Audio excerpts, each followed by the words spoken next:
Peoples democratic party ने महबूबा मुफ्ती को दोबारा पार्टी का सदर मुंतखब किया है। महबूबा मुफ्ती को अगले 3 साल के लिए पार्टी के सदर के तौर पर मुंतखब किया गया। पार्टी के आखिरी इंतखाबात 2021 में हुए थे। सीनियर रहनुमा महबूब बेग, नईम अख्तर, अब्दुल रहमान वीरी और पार्टी के दीगर कारकुनान भी मौजूद थे। महबूबा ने फिलिस्तीन में होने वाली हलाकतों के खिलाफ और फिलिस्तीनियों के साथ इजहार यकजहती के लिए 2 मिनट की खामोशी इख्तियार की। उन्होंने कहा कि फिलिस्तीन पर बमबारी हो रही है। 2000 से ज्यादा अफराद अपनी जानों से हाथ धो बैठे हैं। ये बदकिस्मती की बात है। मुफ्ती ने कहा कि फिलिस्तीन के लोग आजाद होंगे और जम्मू कश्मीर का मसला भी हल होगा। मुफ्ती ने कहा कि जमात इस्लामी के साथियों को भी सजाएं दी जा रही हैं। मुफ्ती ने कहा कि आज इल्हाक का दिन है और हमने एक मुआहदा किया था, उसके भी टुकड़े टुकड़े किए गए। मुफ्ती ने कहा कि वो जानते हैं कि जब कांग्रेस और एनसी का इत्तेहाद हुआ था तो क्या हुआ था। उन्होंने कहा कि हम सबको याद है कि 1987 में क्या कुछ हुआ था। महबूबा ने कहा कि उन पर बीजेपी के साथ 2014 में हुकूमत बनाने का इल्जाम लगाया जा रहा है। पीडीपी लोगों के दिलों में बसती है। इस दिलन मज शरारत गुस्सो सुमर है क्या कोरिमो क्या हम लोगों को समझा नहीं सके कि ये बीजेपी के साथ जाना क्यों जरूरी है, क्योंकि जो भी सरकार दिल्ली में बनेगी आपको उसके साथ एंगेज करने हैं अगर आपको मसले कश्मीर का हल निकालना है। और मैं उनसे भी कहना चाहती हूं, आज एक्सेशन डे भी है, आज हमारे इल्हाक का दिन भी है।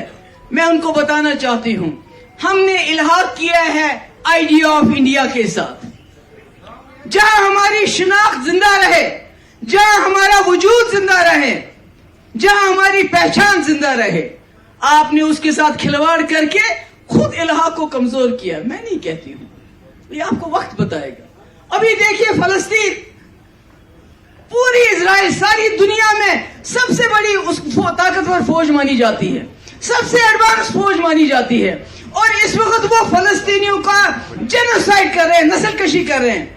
मगर फिर भी वो जानते हैं, वो इजराइल के लोग, एक फलस्तीन भी दुनिया में जिंदा रहेगा तब तक इजराइल के लोग सो नहीं सकेंगे चैन से। और फलस्तीन मरने वाला नहीं है। जो बमबारी आप पे, जो नस्लकशी आपको नाजीज ने की थी, आज आप वही कर रहे हो फलस्तीनियों के साथ। और जब तक फलस्तीन का एक बच्चा भी जिंदा रहेगा, इस्राइल वालों आप चैन की नींद नहीं सो सकोगे।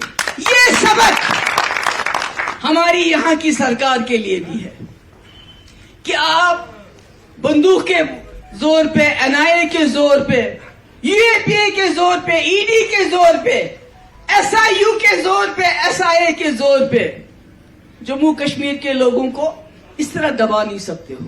जम्मू कश्मीर के लोगों के दिल जीतने की कोशिश कर लीजिए। ये ईडी वगैरह वगैरह ये सब बंद कर दीजिए, इन दफ्तरों को बंद कर दीजिए। जो हमारी आपने आइडेंटिटी, हमारी शिनाख्त छीनी है, आज कल परसों आपको सूद समेत वापस देनी पड़ेगी। फलस्तीन को भी अपना मुल्क मिलेगा, जम्मू कश्मीर का मसला भी हल होगा और शुरुआत होगी 2019 में। जो आपसे छीना गया वो हमको वापस मिलेगा। जम्मू कश्मीर की साबिक वज़ीर आला महबूबा मुफ्ती ने नेशनल कॉन्फ्रेंस के खिलाफ कहा कि वो हम पर इल्जाम लगाते हैं कि पीडीपी ने बीजेपी के साथ इत्तेहाद किया था। वो अपनी बात नहीं बताते। जब एनसी ने 1997 में कांग्रेस के साथ इत्तेहाद किया था, उस पर नेशनल कॉन्फ्रेंस के रियासती नायब सदर और साबिक वज़ीर आला उमर अब्दुल्ला जो पुंछ के दौरे पर हैं, उन्होंने कहा कि महबूबा की बातों पर कोई रद्द-ए-अमल जाहिर नहीं करना चाहता। उन्होंने कहा कि महबूबा इस तरह की बातें करती रहती हैं। उन्होंने कहा कि महबूबा मुफ्ती उस वक्त बात क्यों नहीं करती जब पार्टियों की मीटिंग होती है। किस चीज के बारे में? नेशनल कॉन्फ्रेंस के बारे में। महबूबा मुफ्ती को आदत है कभी कभार ये बातें करने की। बेहतर होता कि जब वो पार्टियों की मीटिंगें होती हैं तो ये बात वहाँ करें। मैं उनकी बातों में ये रिस्पांस नहीं करना चाहता।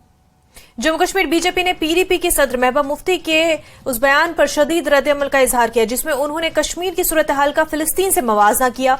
सीनियर लीडर बीजेपी और साबिक deputy chief minister Kavinder Gupta ने कहा कि यह बयान एक बार फिर साबित करता है कि महबूबा मुफ्ती में सच बोलने की हिम्मत नहीं है। उन्होंने कहा कि वो अपनी आंखें खोलें और चारों तरफ अमन का मुशाहिदा करें। एक तो उनका चुना जाना स्वाभाविक बात है, वो तो सारे परिवारवादी संगठन हैं और घर में ही सब कुछ रखेंगे, नंबर 1।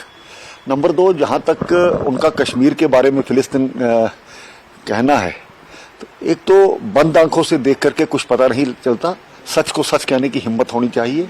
जंगल राज नहीं आज बुरहान वानी वाला, और आज पाकिस्तान के झंडे नहीं चढ़ते, आज वहां पर पत्थरबाजी नहीं है। आखिर वो किस तरह से कहना चाहती हैं? कश्मीर में एक सुरक्षा व्यवस्था तो कायम है और इसके साथ ही शांति व्यवस्था भी कायम है। आज करोड़ों की तादाद में वहां पर टूरिस्ट आ रहे हैं। तो किस लहजे में वो कहना क्या चाहती हैं? शायद उनको फिलिस्तीन के जो प्रति जो प्यार है उनका वही झलक रहा है जिसने आतंकवाद को बढ़ावा दिया है। ये भी आतंकवाद के समर्थक हैं, इसलिए इसी प्रकार की बातें करते हैं। आपको क्या लगता है कि क्यों कर वो इस तरह के बयान देती हैं? क्या मकसद हो सकता है? क्योंकि आने वाले चुनाव का मौसम भी है, अब लोकसभा के चुनाव भी होने वाले हैं। देखिए, चुनाव में तो लोग बताएंगे, समय बताएगा, लेकिन ये नेगेटिव राजनीति करके इस प्रकार से वो सोचती है कि जम्मू कश्मीर के लोगों को गुमराह करेंगी। जम्मू कश्मीर के लोग समझ चुके हैं कि इनके राज में क्या हुआ करता था। लोगों को रोजी रोटी कमाना मुश्किल हो गई थी, और आज जिस प्रकार से हालात नॉर्मल हुए हैं, लोग खुश हैं। लोग क्या इनको जवाब देते हैं, आने वाले समय में पता लगेगा। महबूबा मुफ्ती को कहना चाहेंगे आप कुछ कि जिस तरह से वो इस तरह के बयान देती हैं, इन बयान से वो परहेज करें, ऐसे बयान ना दें?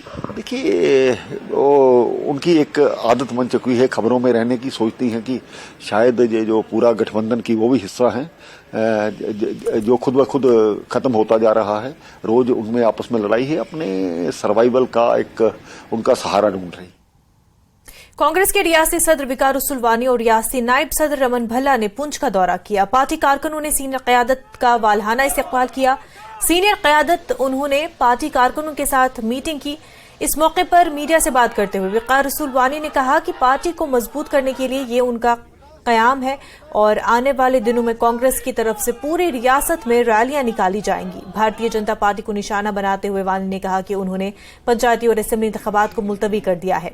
उन्होंने कहा कि बीजेपी करगिल के इंतखाबात से खौफजदा है, इसलिए जम्मू कश्मीर में इंतखाबात नहीं कर पा रही।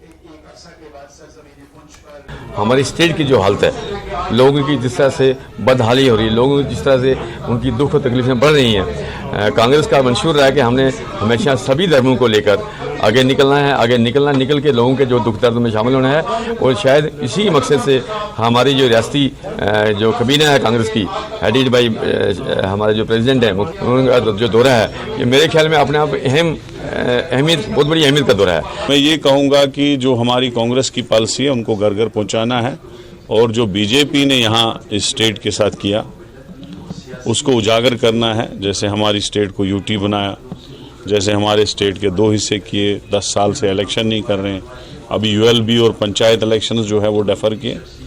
तो ये सारे इश्यूज जो हैं, और ब्लॉक लेवल, डिस्ट्रिक्ट लेवल की सतह पे कांग्रेस कहाँ मजबूत है, कहाँ खड़ी है, उसका रिव्यू हम लेते हैं। ये एक इंटरनल मीटिंग्स हैं। इसके बाद हम 1 नवंबर के बाद रैलीज शुरू करेंगे कांग्रेस पर। बीजेपी जम्मू कश्मीर ने यौम इल्हाक के मौके पर जम्मू में जलसे आम का एहतमाम किया। पार्टी के सीनियर लीडरान बशमूल पार्टी सदर रविंद्र रैना और जनरल सेक्रेटरीज ने इज्तिमा से खिताब किया। रविंद्र रैना ने कहा कि ये कहकर लोगों में कुछ खदशात पैदा किए गए हैं कि रियासत का इल्हाक हुआ लेकिन इंजमाम नहीं हुआ, जो गलत है। रैना ने कहा कि कांग्रेस ने महाराजा हरि सिंह को जम्मू कश्मीर वापस नहीं आने दिया और वो अपनी आखिरी सांस तक मुंबई में ही रहे। रैना ने कहा कि नेशनल कॉन्फ्रेंस जैसी जमातें रियासत के दर्जे की बात करती है और महाराजा की बात करती है, लेकिन वो कभी भी पाकिस्तान और चीन के गैर कानूनी तौर पर काबिज इलाकों की बात नहीं करते। ये इसलिए है कि उन्होंने इसी के बारे में साजिश की है।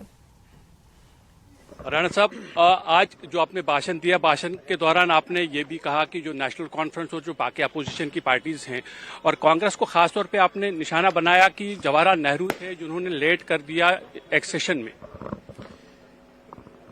जो 26 अक्टूबर हमारा एक्सेशन डे है, इस दिन जम्मू कश्मीर का इल्हाक हिंदुस्तान के साथ महाराजा हरि सिंह बहादुर जी ने किया था।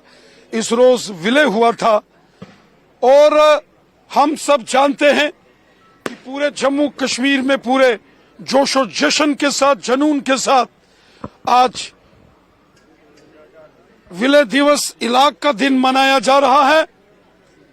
और जम्मू कश्मीर का बच्चा बच्चा इसको जश्न के साथ मनाता है।